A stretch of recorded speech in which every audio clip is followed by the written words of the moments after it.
A história está se encaminhando para o final e vamos perceber que as coisas vão começar a se encaixar. A ordem vai estar se restabelecendo. Ulisses está voltando para casa. Telêmaco vai poder ser um filho dele, não o homem da casa. Penélope vai poder ser mulher dele.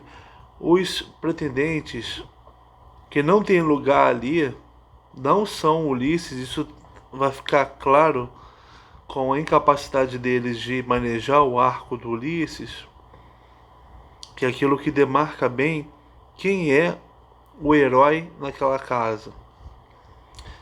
Os pretendentes vão sair de cena, a gente vai ver como. Então o mundo está se organizando. E, e o próprio Zeus, como o garantidor da ordem, está do lado do Ulisses. Tá? É parceiro do Ulisses nisso. A gente vai acompanhar nesse canto. Canto 21. Ora, no espírito da filha de Icário, a sensata Penélope lançou esta ideia a Atena, a deusa de olhos esverdeados. Por diante dos pretendentes, o arco e o ferro cinzento no palácio de Ulisses, como contenda e origem da chacina. Na história de Penélope, uma prova como essa de passar uma flecha pelo buraco em machados foi pedida pelo pai da Penélope, pelos pretendentes a ela. Quem ganhou foi Ulisses. Vamos lá. A Penélope, né, subiu a alta escada até os seus aposentos e de lá tirou com mão firme uma chave bem recurva, bela e feita de bronze, cuja cabeça era de marfim. Em seguida, foi com as servas até a câmara de tesouros, a que ficava mais longe. Era lá que jaziam os tesouros do soberano, bronze, ouro e ferro muito custoso de trabalhar. Aí estava o arco que se dobrava para trás e a aljava para as setas, onde estavam muitas que dá gemidos. A Penélope foi buscar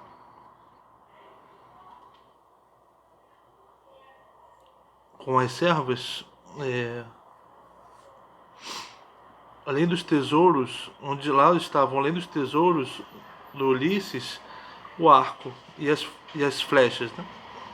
O arco fora um presente que, ao encontrá-lo na Lacedemônia, a Ulisses oferecera Ífito, filho de Eurito, semelhante aos imortais. Então Ulisses ganhou o arco de Ífito. Tinham se encontrado os dois em Messena, no palácio do fogoso Ortíloco. Na verdade, Ulisses ali se dirigira por causa de uma dívida, que lhe devia todo o povo, pois com as suas naus de muitos remos tinham os homens de Messena roubado de Ítaca 300 ovelhas e outros tantos pastores. Fora por isso que o longo caminho fizera Ulisses, ainda jovem.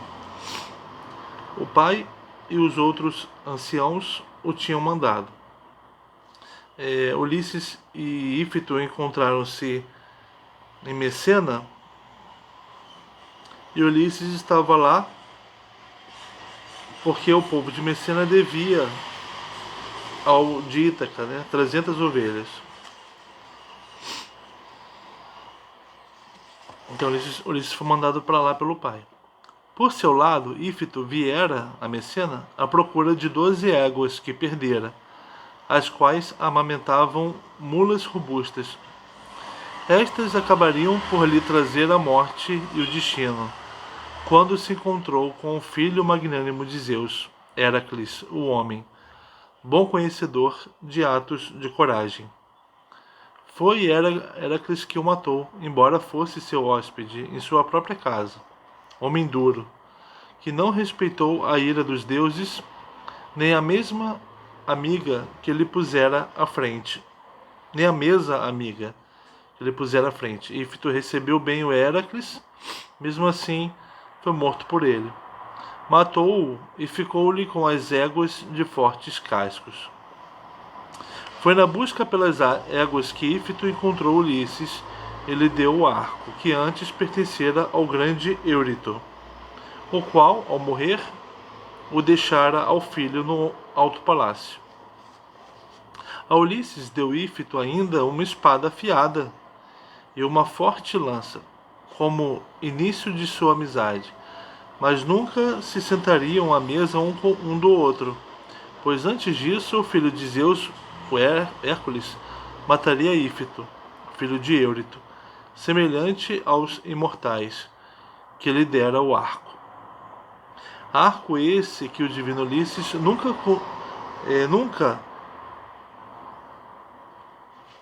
consigo levava ao partir para a guerra nas escuras naus, mas deixava-o no palácio, como recordação de um amigo muito estimado, só o utilizando quando estava na pátria.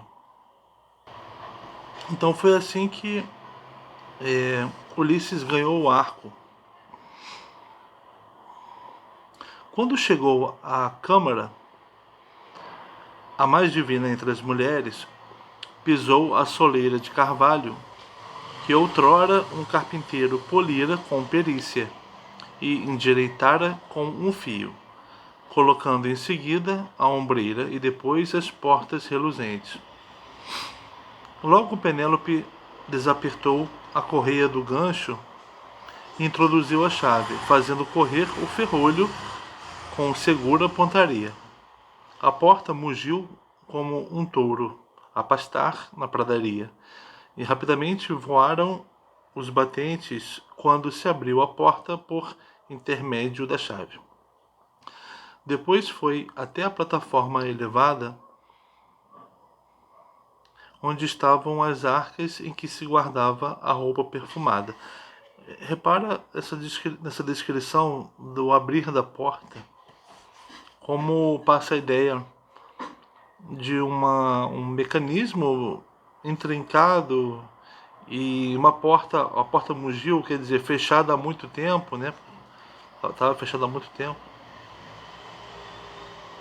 Estendendo a mão, tirou o arco do prego de onde pendia, juntamente com o estojo resplandecente que o continha. Depois sentou-se com o estojo em cima dos joelhos. Chorou muito e alto quando tirou o arco do estojo. Mas depois de se ter saciado com um pranto de muitas lágrimas, voltou à sala de banquetes para o meio dos orgulhosos pretendentes. A Penélope chorou porque há muito tempo talvez ela não tocasse um objeto do marido dela, né? Então ela voltou para perto dos pretendentes, segurando na mão o arco e a aljava para as setas, onde estavam muitas que dão gemidos. Setas que dão gemidos. Quer dizer, se você tomar uma flechada, você vai ver o que acontece. A seu lado, as suas aias traziam uma arca, onde havia muito ferro e bronze, os prêmios do soberano. Então aquelas riquezas, aquele tesouro também seria os prêmios para quem ganhasse.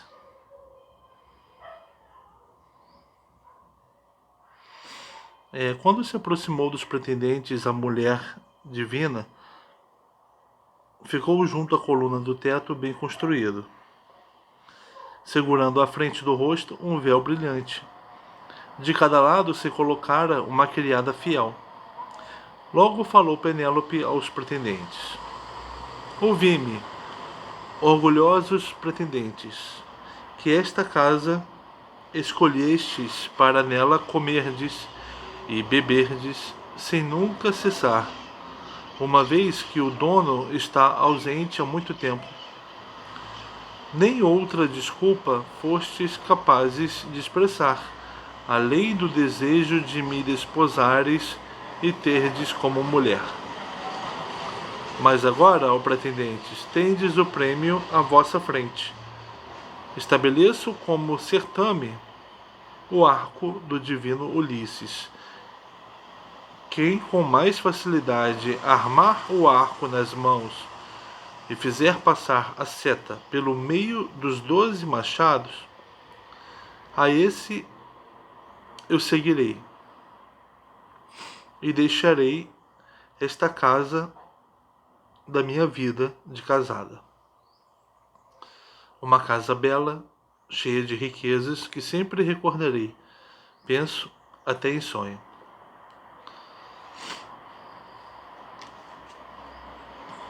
Assim falou e pediu a Eumeu, o divino porqueiro, que pusesse diante dos pretendentes o arco e o cinzento ferro.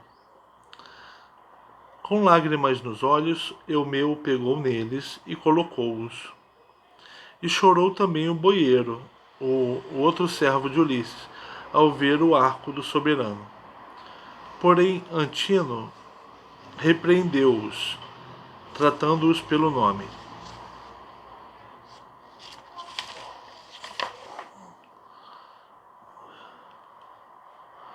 Rústicos e estultos, que só pensais no dia de hoje, sois uns miseráveis. Por que verteis agora lágrimas para agitardes o coração da rainha? Não tem ela sofrimento que chegue, após ter perdido o esposo amado? Não. Sentai-vos a comer em silêncio, ou então ide lá para fora chorar, e deixai aqui o arco.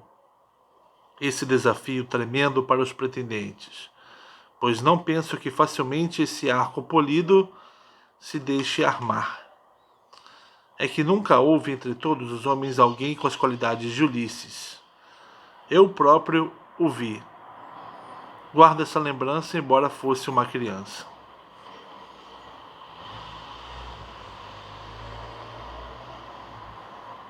Assim falou, mas no coração, no seu peito, tinha a esperança de poder armar o arco e fazer passar a seta através do ferro. Tá vendo? Antino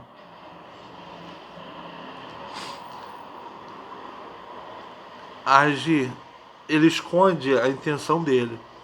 Ele fala que não acredita que os pretendentes vão conseguir armar aquele arco, pois só viu um homem conseguir fazê-lo. Um homem só que tem as qualidades do Ulisses. Mas ele acreditava que ele mesmo conseguiria.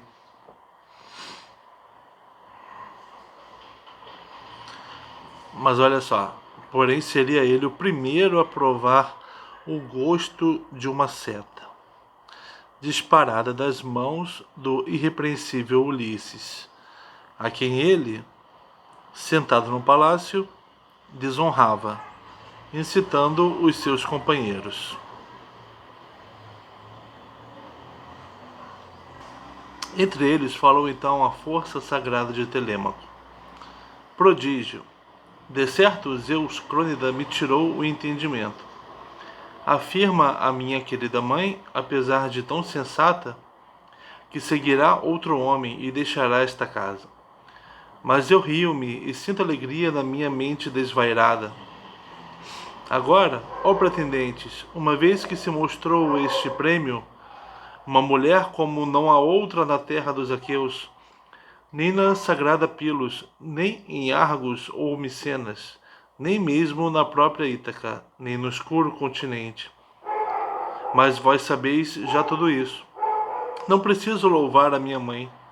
Não é a altura de adiardes mais o assunto com desculpas, nem de vos absterdes de armar o arco, para que vejamos como as coisas são.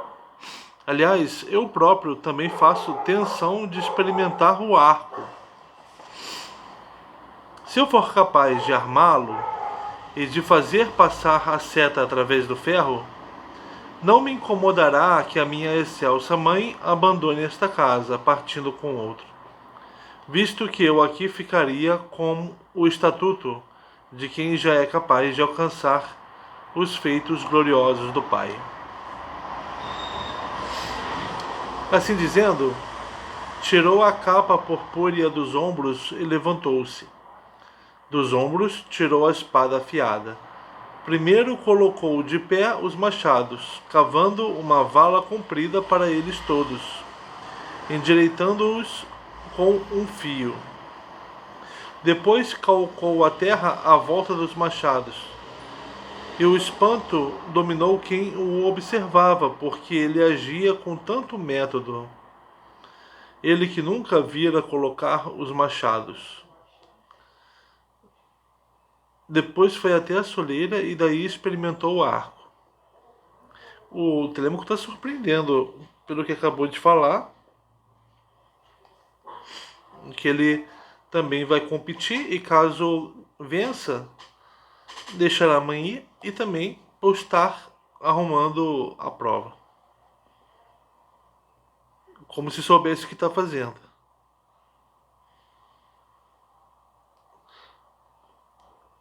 Depois foi até a soleira e daí experimentou o arco. 3 vezes o levou a vibrar na sua ânsia de armá-lo. 3 vezes desistiu do esforço. Embora tivesse a esperança de esticar a corda e conseguir disparar uma seta através do ferro. Por fim, tê-lo-ia conseguido, tentando uma 4ª vez, mas com um aceno lhe indicou Ulisses que desistisse, apesar da sua ânsia. E a todos disse a força sagrada de Telêmaco. Telêmaco ainda não é o pai, por isso não conseguiu. Ah, pobre de mim! De futuro serei um débil e um covarde.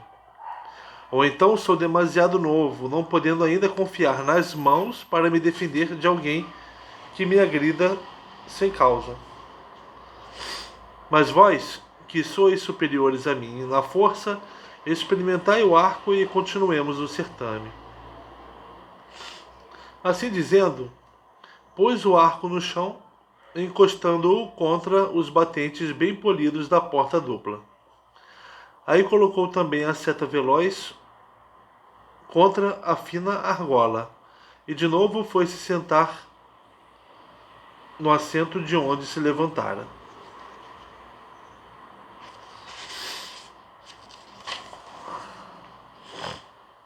Entre eles falou então Antino, filho de Eupites.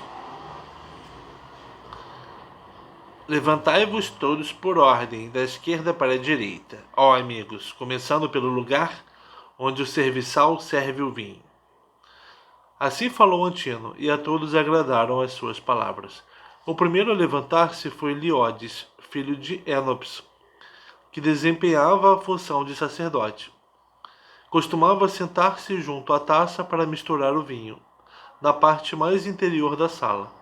Só a ele repugnavam os excessos, por causa dos quais censurava todos os pretendentes. Foi ele o primeiro a pegar no arco e na seta veloz.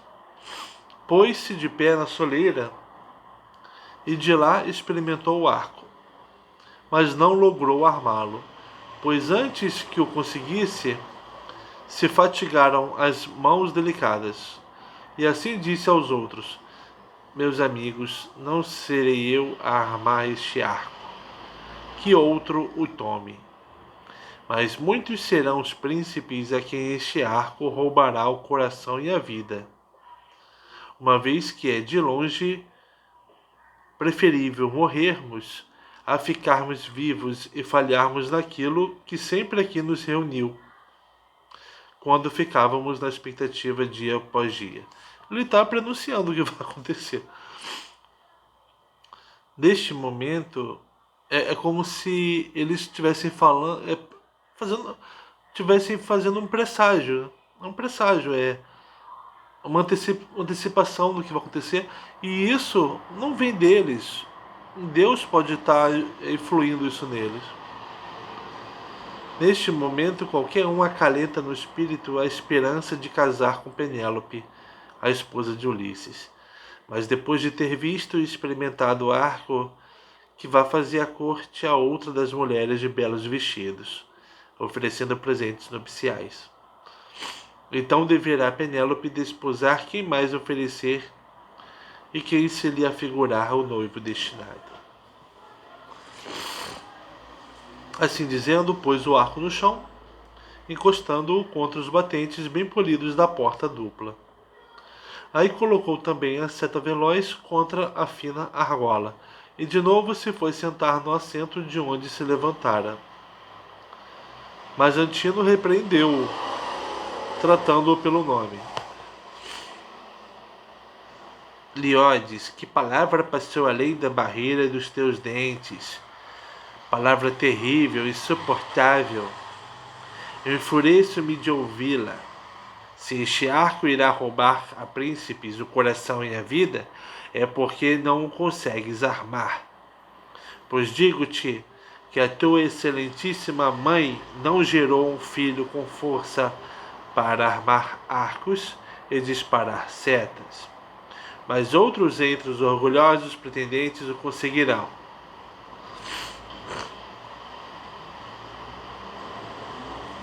Olha esse homem Liodes, um sacerdote, mesmo sendo pretendente a Penélope, sacerdote, alguém que misturava bebida, dava para os outros pretendentes, ele mesmo não se excedia, ele mesmo não era insolente. Por isso que ele percebeu logo que aquilo não era para ele nem para os outros pretendentes. Nenhum deles era Ulisses. E que se ele insistisse e os outros insistissem, eles iam morrer. Eles iam quebrar a ordem das coisas. A insolência não permite ver isso. A insolência do Antino não permite que ele veja isso. Ele insiste em colocar, em querer ser pretendente da Penélope. Ele não percebe que não é para isso, não pode acontecer. O que é para acontecer é que o retorno do Ulisses continue sendo esperado para ele ficar com a Penélope. Ele tem essa impressão, o Liodes tem essa impressão, por ser um sacerdote, por ser alguém que não é, não fica com seu juízo alterado, né? Os gregos, eles têm antigos, né? Essa preocupação com a ordem, restabelecer a ordem das coisas. Isso aí. Assim dizendo, chamou Melantio cabreiro de cabras.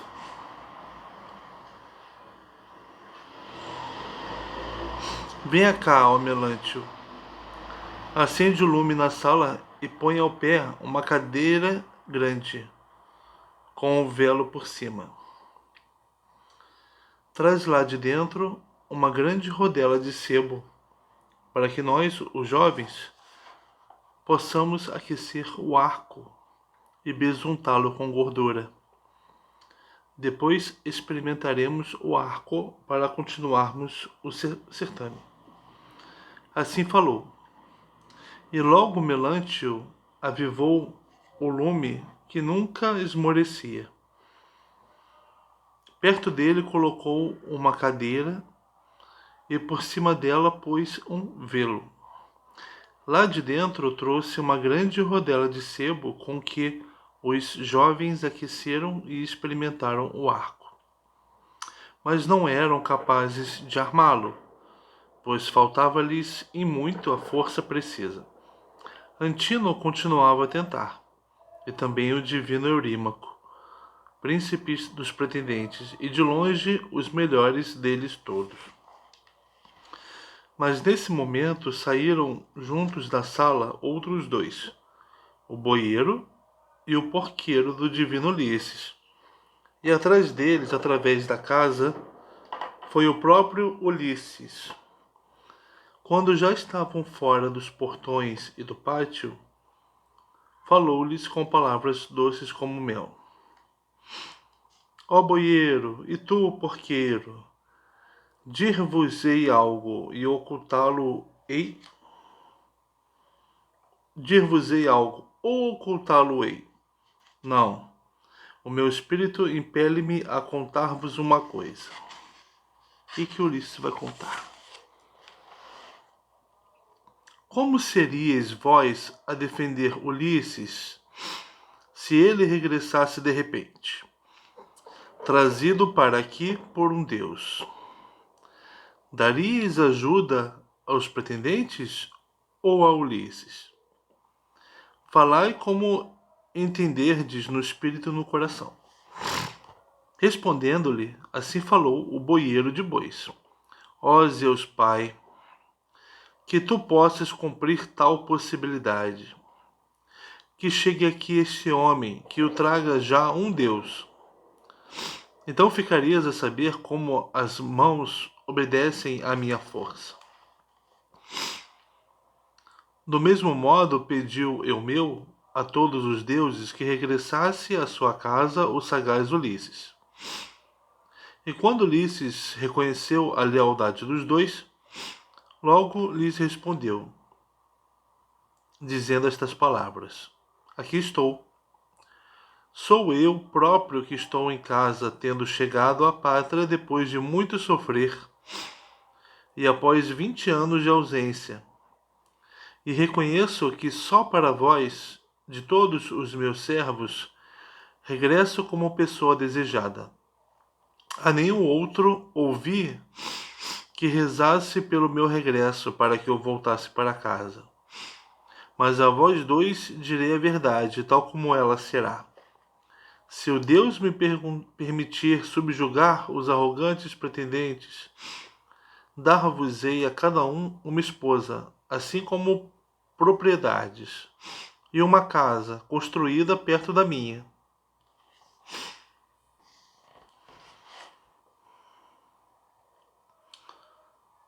E doravante sereis para mim irmãos e companheiros de Telêmaco. E agora mostrar-vos-ei um sinal claro e reconhecível, para ter desconhecimento e confiança nos corações.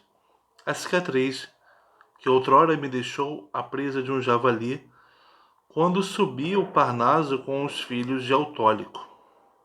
Assim dizendo, afastou os farrapos da grande cicatriz. E depois de eles dois a terem visto e sentido, abraçaram a chorar o fogoso Ulisses, beijando-lhe a cabeça e os ombros enquanto o abraçavam.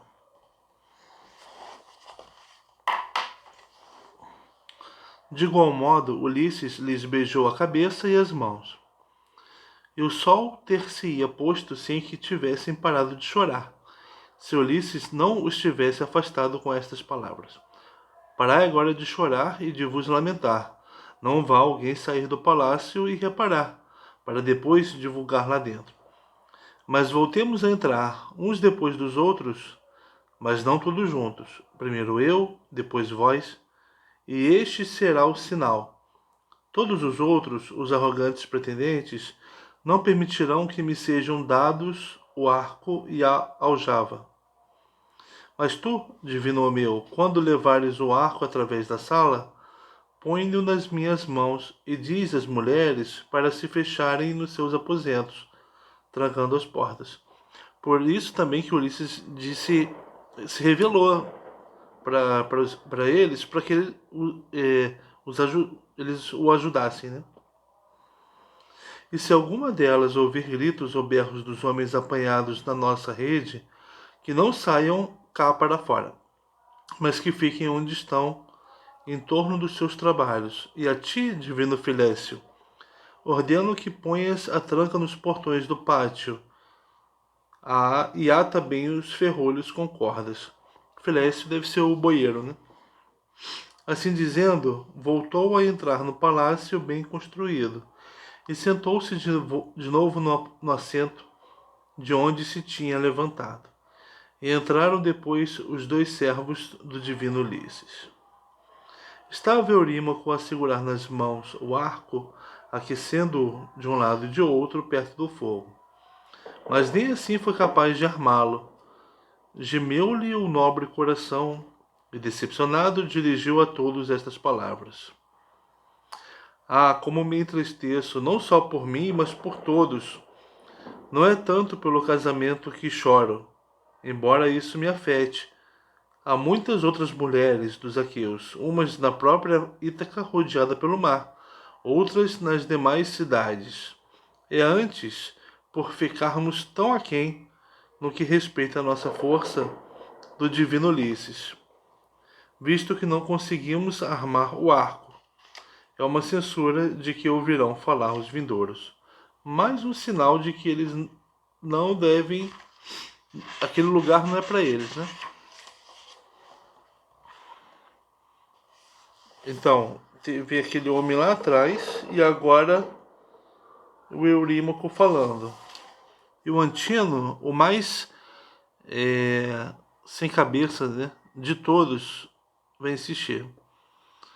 Então lhe respondeu Antino, filho de Eupites: Eurímaco, não será bem assim. Tu próprio sabes.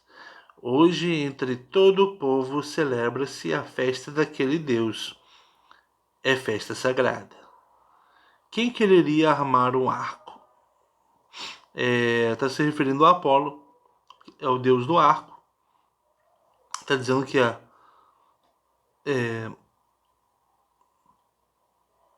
não é dia de armar o arco. Quer dizer, os arqueiros não são ajudados nesse dia, porque está ocorrendo uma festa em homenagem a Apolo, né? Ele está ocupado com outras coisas. Quem quereria armar um arco? Não, deixemo-lo tranquilos. Quanto aos machados, podemos deixá-los todos como estão. Não penso que virá alguém ao palácio de Ulisses para os roubar. Que o serviçal sirva vinho nas taças, para vertermos libações, pondo de parte o arco recurvo. E de manhã ordenai a Melante o cabreiro de cabras que traga aqui cabras, as melhores de todos os rebanhos, para que ofereçamos as coxas a Apolo, o famigerado arqueiro, para depois experimentarmos o arco e continuarmos o certame. Então no dia seguinte ao da festa em homenagem a Apolo, eles vão oferecer comida, sacrifício para o Apolo, né? Para que eles consigam armar o arco. Assim falou Antino, e aos outros agradaram as suas palavras. Logo os escudeiros lhes verteram água para as mãos. Vieram depois rapazes encher as taças de bebida. Serviram todos depois de aos deuses terem oferecido uma libação. Feitas as libações, e após terem bebido o que lhes exigiu o coração, falou-lhes então com intuito manhoso o astucioso Ulisses. Ouvi-me, ó pretendentes da prestigiosa rainha, para que eu diga o que o coração me move a dizer. A Eurímaco, sobretudo, e ao divino Antino eu dirijo esta prece, visto que a palavra preferida foi na medida certa. Que desistisseis agora do arco, e que vos voltasseis para os deuses. De manhã dará o Deus a força a quem entender. Mas dai-me agora o arco polido, para que entre vós eu demonstre a força das minhas mãos, e para vermos se ainda tenho a força que tinha anteriormente nos membros flexíveis, ou se as errâncias e falta de alimentação me destruíram. Nessa fala do Ulisses, fica subentendido que ele é Ulisses. Para quem souber ouvir, vai perceber isso, né? Assim falou. E todos ficaram extremamente zangados, receosos de que ele armasse o arco polido. Olha, então assim, quem armar o arco não era para nenhum deles, mas era só para Ulisses. E se aquele mendigo conseguir fazer alguma coisa que só Ulisses conseguia? E eles não? Inaceitável, né? Repreendeu Antino, tratando-o pelo nome. Ah, estrangeiro miserável, não tens juízo nem um pouco. Não te basta comeres aqui em sossego com nobres senhores e nada te falta no banquete? E além disso, ouves as nossas palavras e conversas. Não há qualquer outro estrangeiro e mendigo que tenha licença de nos ouvir. É o vinho que te atinge, o vinho doce como mel, que outros também prejudica. Quem o sorve em grandes goles e bebe mais do que deve. Foi o vinho que ao centauro, ao ilustre Eurítion, tirou o juízo no palácio do magnânimo Pirito, quando chegou junto dos Lápitas. E quando o vinho lhe tirou o juízo, enlouqueceu e praticou atos terríveis. A indignação apoderou-se dos heróis, que o arrastaram para fora de portas, e lá lhes cortaram as orelhas e as narinas com o bronze impiedoso. E ele, atingido no espírito, prosseguiu o seu caminho, levando com ele a loucura ruinosa no espírito sem juízo. Desde então surgiu a querela entre os centauros e os homens, porque, pesado de vinho, ele encontrara a desgraça para si próprio. Do mesmo modo, te prometo grande prejuízo se armares o arco, pois não encontrarás qualquer boa vontade na nossa terra. Mas imediatamente te poremos numa nau escura e te mandaremos para o rei Équito, mutilador de todos os homens. Dele nunca escaparás com vida. Portanto, fica aí sossegado e bebe o teu vinho. Não queiras competir com homens mais novos. A ele deu resposta a sensata Penélope. Antino, não fica bem nem é justo desconsiderar os convidados de Telêmaco, que vierem a esta casa. Não pensarás, de certo, que, se o estrangeiro fosse capaz de armar o arco de Ulisses pela força das suas mãos, ele me levaria para sua casa e faria de mim a sua mulher? Não, nem ele próprio terá tal esperança no coração. Que devido a isto, nenhum de vós se banqueteie com tristeza no coração, pois isso seria vergonhoso. A ela deu resposta Eurímaco, filho de Polibo. Filha de Icário, sensata Penélope, não pensamos que o homem te leve para sua casa. Isso seria algo que não ficaria bem a ninguém. Mas temos vergonha daquilo que disserem homens e mulheres. Não vá algum grosseiro dizer entre os aqueus. São homens fracos que fazem a corte à mulher de um homem irrepreensível. Nem são capazes de armar o arco polido. Mas um outro mendigo que ali chegou nas suas errâncias facilmente armou o arco e fez passar a seta através do ferro. Assim diriam, o que para nós constituiria uma censura. Penélope falou para os pretendentes não acharem que se o estrangeiro conseguisse armar o arco, ele ficaria com ela. O Lema que falou que não pensava isso, mas se preocupavam com o que as pessoas iam dizer, né? Deles terem sido vencidos pelo estrangeiro, pelo mendigo. Aí ele deu resposta à sensata Penélope: Eurímaco, não há boa reputação possível entre o povo para quem trata a casa de um príncipe com desrespeito e lhe devora os haveres. Por que fazes disso uma censura? Este estrangeiro é muito alto e bem constituído. Declara ser filho de um pai de nobre linhagem. Dá-lhe o arco bem polido, para que observemos.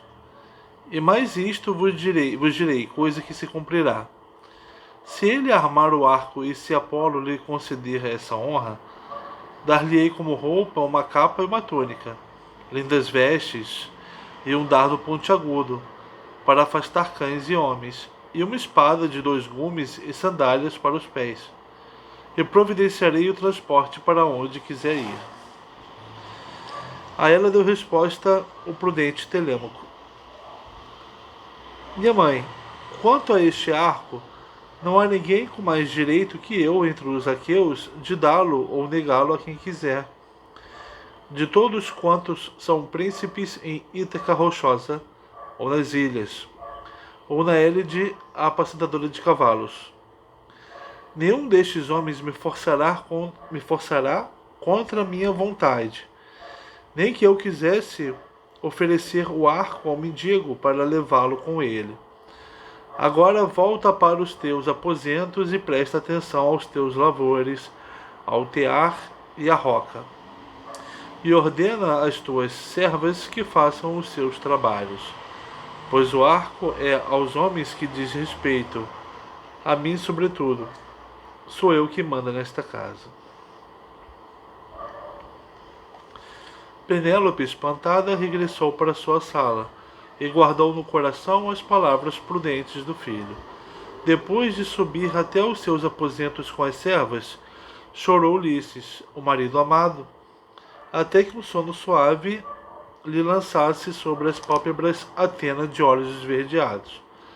Enquanto isso, tinha pegado no arco recurvo o divino porqueiro. Entre os pretendentes irrompeu logo um grande alarido. E assim dizia um dos mancebos arrogantes: Para onde levas o arco, ó porqueiro nojento? Enlouqueceste? Em breve, sozinho no meio dos porcos, longe dos homens, os rápidos cães te devorarão. Cães que tu criaste, se Apolo e os outros deuses imortais nos forem favoráveis.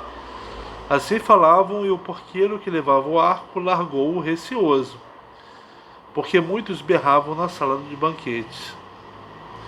Mas Telêmaco, do outro lado, gritou com voz ameaçadora: Paizinho, leva o arco em frente, ou depressa te arrependerás de dares ouvidos a todos.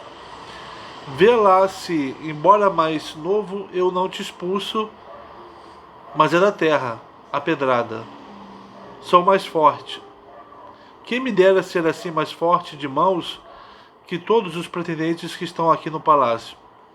Então os expulsaria desta casa de modo bem odioso, pois são eles que congeminam desgraças. Assim falou, e todos os pretendentes se riram, divertidos, e abandonaram a cólera amarga que sentiam contra Telêmaco. E o porqueiro levou o arco através da sala, e chegando ao pé do fogoso Ulisses, pô-lo nas suas mãos. Depois foi ter com a ama Euricleia, e assim lhe disse: Telêmaco, manda-te, ó sagaz Euricleia. Telêmaco manda-te, ó sagaz Euricleia, trancar as portas bem construídas na sala de banquetes. E se alguma das servas ouvir gritos ou berros dos homens apanhados na nossa rede, que não saiam cá para fora, mas que fiquem onde estão, em torno dos seus trabalhos. Assim falou, e as palavras dela não chegaram a bater asas. Foi trancar as portas da bem construída sala de banquetes. E sem dizer nada, correu Filécio para fora do palácio e trancou os portões do pátio de altas muralhas. Jazia ali no adro a amarra pertencente a uma nau recurva, feita de papiro. Com ela atou os portões e voltou para dentro. Voltou a sentar-se na cadeira de que havia pouco se levantara, olhando para Ulisses. Este estava já a manejar o arco, dando-lhe voltas, examinando cada coisa, com medo de que o caruncho tivesse carcomido o chifre na sua ausência.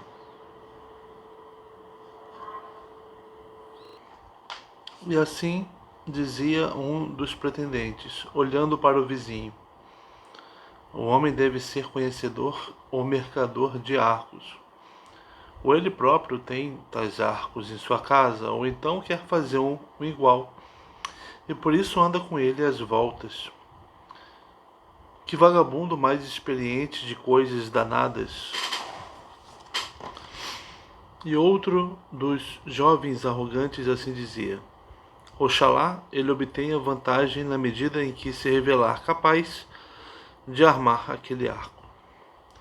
Assim falavam os pretendentes, mas o astucioso Ulisses, após ter levantado o grande arco e de o ter examinado, tal como um homem conhecedor da lira e do canto, facilmente estica uma corda a partir de uma cravelha nova, atando bem a tripa torcida de ovelha de um lado e de outro. Assim, sem qualquer esforço, Ulisses armou o grande arco. Só ele comparou o Ulisses com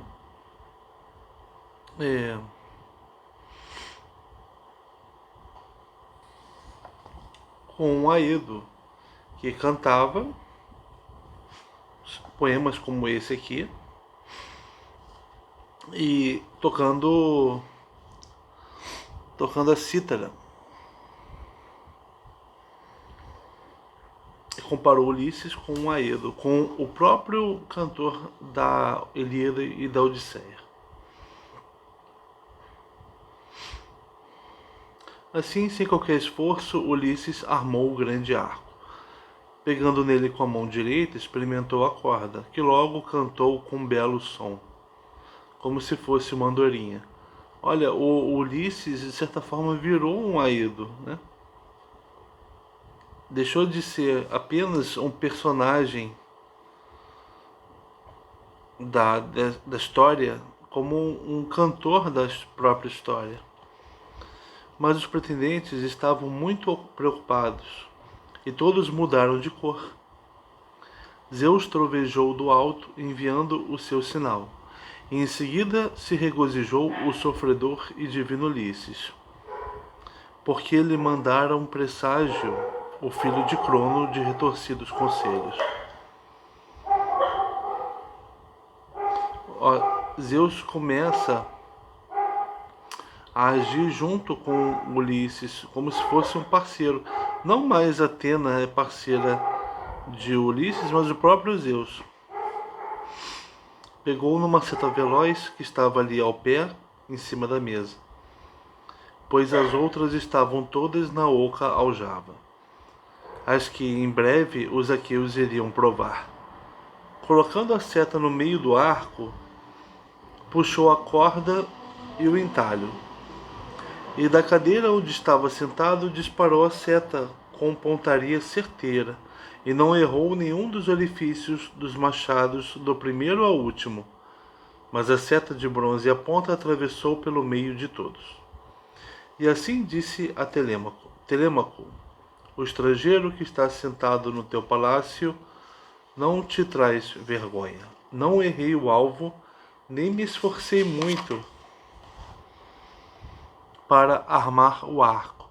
A minha força não foi quebrantada, ao contrário do que disseram os pretendentes para me insultar. Mas agora é o momento de lhes prepararmos uma refeição, enquanto ainda há luz. E depois disso, o divertimento será com o canto e com a lira, os melhores companheiros do festim. Assim falou, e com as sobrancelhas fez um sinal. Na espada afiada agarrou Telêmaco, o filho amado do divino Ulisses, e pegou na lança. Depois postou-se junto ao trono do pai, armado com o bronze faiscante.